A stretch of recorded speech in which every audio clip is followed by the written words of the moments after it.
frozen أنا قتاد frozen أنا طالع يا سلام waxaan mariyay ilhaan xabiibti waxaan mariyay hablaha dhalinyaro hadda waxaan ku daawanaya hablihii macawlaalaha iga yaryara oo role model u tahay hablaha yaryar maxaa oran lahayd ee raba footstepkaaga inay raacaan horta waxaan ku dhihi lahay is aamina qofka markii uu rabo meel in uu gaaro ama uu hami leeyahay waxaa ko muhiim ah in uu asiga is aamino in hamigaasiti uu fulin karo and then kabacdi waxaa muhiim ah in dadka oo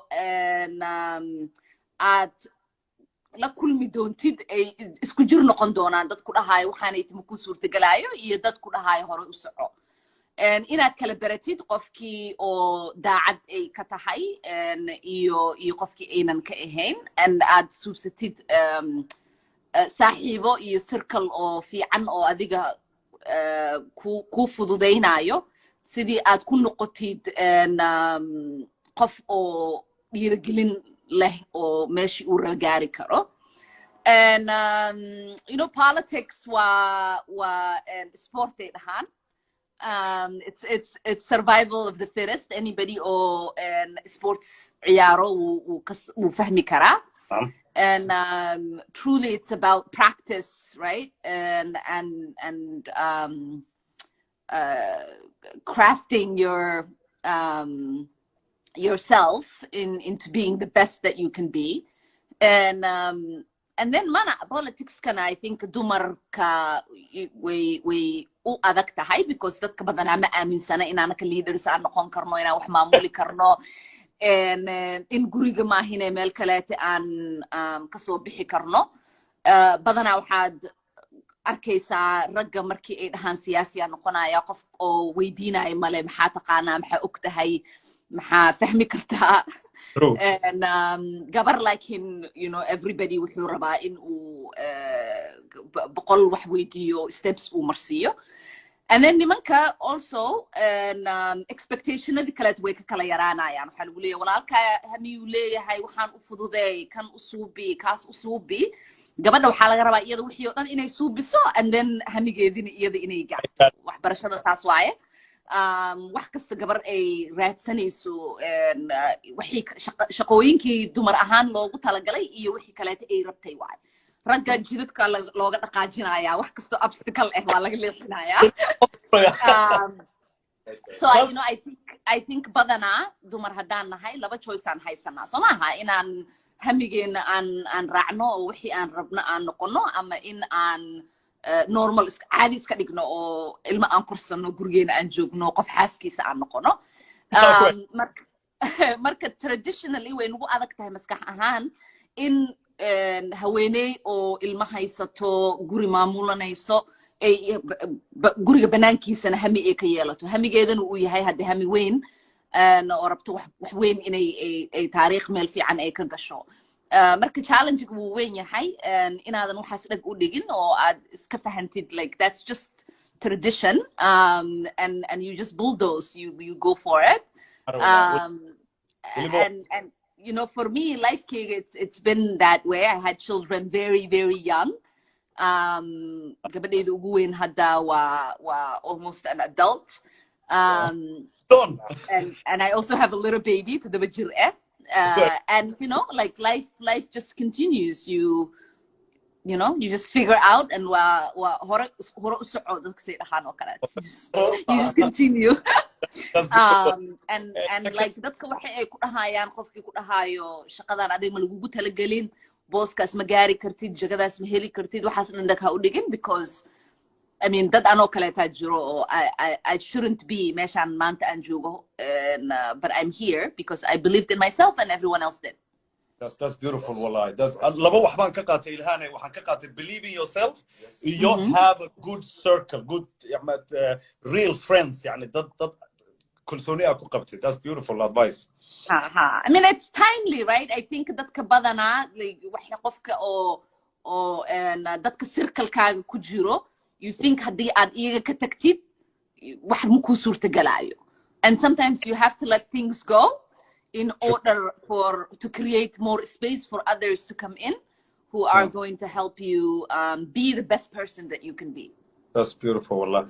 تكلم عن إلهاني ولا لا ربنا كويدينا. What inspires you? يعني what motivates you? هذا the شنطة الصومالو دم proud of you. يعني هذا عاو حقا مسؤولين تبى كتير وسيرو حلبانين ضدك مقع يشرف كلها. دنك بحدي فنك سبورتس كا صومالو دم متشافنتها. Difficult hard times نوا وهيستا here and there. محات motivates you. هذا محات كم motivate جريا inspires you every day to go to the work. I know. أدي إن هذه رونيدا أملينا Somali English challenge أنا وده هاي السلام ده أنا I'm not in your level yet. Level that you might get. Somali استعمال شنو عن كحضو أدي كده. يا إلهي. I think like motivation مال كستو ويالا right هدي أدرات سنيسيد وحكستو كون قنكرة in motivation. I think mostly وحن motivated عن كأهاي like عيالكيغا. I know يرانتي دي وحيالا بدن possible مينا إيهان because environment تيجا different إيهان. And I motivated عيالكي every single thing possible so I want to create a different environment than the one aniga an kuso koray culturally, politically, religiously, and family wise. I think opportunities are limited when you don't have a good external environment to exist in. Exactly. And oftentimes we don't think about that external environment. We forget that there are so many challenges, there's so many obstacles that can be removed if there was a societal growth. Okay, wow. And so I think عيال كيغا وحن politics وجرا for them and other عيال يغو كلاتا لمد and so I can create social, economic, and environmental equality so they can exist in a better environment than me. I think badana dhibaatooyinka badan aan la kulmo really is out of that motivation because ma aaminsani like waqti badan inaan haysano, right? I waxaan aaminsanahay waqtigan aad u yar yahay to be impactful. And so dadka badana waxay aaminsan yihiin like 10 sano iska sug 20 sano iska sug and then eventually you'll get somewhere. And I think like ciyaalkayga time ma haystaan ciyaalka kale adduunyada ku nool time ma haystaan, so we do what we can today as much as we can so there's a better environment for the generation. Yeah. وانا هنا على وقت حين صدحدي سؤالات back to back. Favorite food? Favorite food بريسي هربالي. Yes. Very Somali that way. Moss I'm like I'm not a fan of moss. Here we go. A Somali household without banana. Ma Somali. Yeah. Actually, like Somali DNA was very interesting because wax kasta waxay rabaan Somali inay moss inay ku cunaan. I don't know like Kenan because I mean moss ma cuni.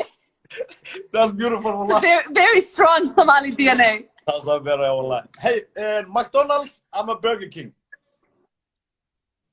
McDonald's. Fries score is excellent. Mercedes, I'm a BMW. None. I don't like flashy things. Gaariyaasha turbalka waa ka soo horjeeda obviously. Very simple girl. ده waanu galay taasa. Yaba rabay walaalo su'aashan cid kasto aan ku soo xidhaa maxaad uga tegaysaa fariin kuna maanka kuna hadda ku daawanaya iyo kuwa gadaalba ka daawan doona oo fursad bay hadda haystaan inay ku arkaan dhamaantoodba.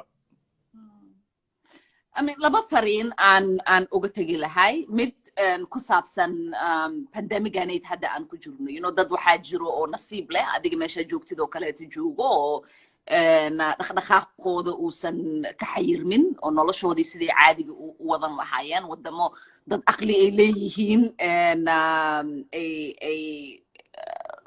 ay rangareynayaan ama madaxweyne ay u yihiin ku nool and then dad anagoo kaleete oo you know madaxweyne aan science iyo waxba aanan aaminsanayn uu madaxweyne u yahay and I want dadka labada dhinacba ay ku nool yihiin in mid ay xasuustaan in anaga oo dhan hal adduunya aan ku wada nool nahay right and kulligeen connected aan nahay so adiga whatever maanta aad haysatid qof walaalka ayaanan haysanin and qof walaalka maanta wuxuu haysto inaan adiga haysanina laga yaabaa and that's okay and the best thing we can do is wish the best for everyone else in aan ku fikirno like globally maxaan dadka ku taakulayn karnaa maxaan qaban karnaa and sen qof kaleete booskiisa isku dhigi karnaa oo aan uga fikiri karnaa dhibaatada haysato ama wixii you know situationka uu ku nool yahay and I think that makes us a better global citizen if we're